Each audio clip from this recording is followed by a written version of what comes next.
ముఖ్యమంత్రి కె చంద్రశేఖరరావు తీరుపై మాజీ మంత్రి BJP MLA Etela Rajender fire అయ్యారు. రాజ్యాంగాన్ని అపహాస్యం చేస్తూ ప్రధానమంత్రిని అవమానపరుస్తున్నారని విమర్శించారు. ప్రధాని మోదీ తెలంగాణకు వస్తే సీఎం కేసీఆర్ ఢిల్లీకి పారిపోతున్నారని ఆరోపించారు.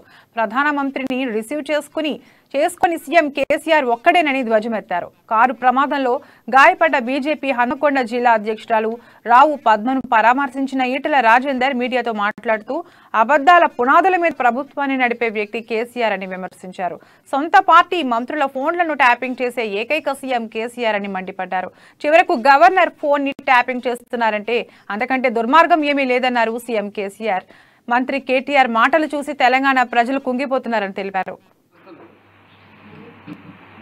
రాజ్యాంగం ద్వారా సంక్రమించబడినటువంటి కట్టడాలు నిర్వహించాలి. గవర్నర్ గారు రాజ్యాంగబద్ధంగా వచ్చినటువంటి అధిపతి కాబట్టి వారి డ్యూటీస్ వాళ్ళు డిశ్చార్జ్ చేస్తారు. ముఖ్యమంత్రి గారు ముఖ్యమంత్రి డ్యూటీస్, మంత్రులు డ్యూటీస్ డిశ్చార్జ్ చేస్తారు.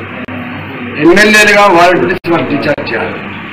కానీ ఇక్కడ మొట్టమొదటిసారిగా గవర్నర్ గారే స్వయంగా నా ఫోన్ కూడా ట్యాప్ చేస్తున్నారని చెప్పి, నా ఫోన్ అని ముఖ్యమంత్రి గారు వింటున్నారని చెప్పేటువంటి పరిస్థితి వచ్చిందంటే ఇంతకంటే దుర్మార్గమైన ఇంతకంటే నీచమైనటువంటి పరిస్థితి.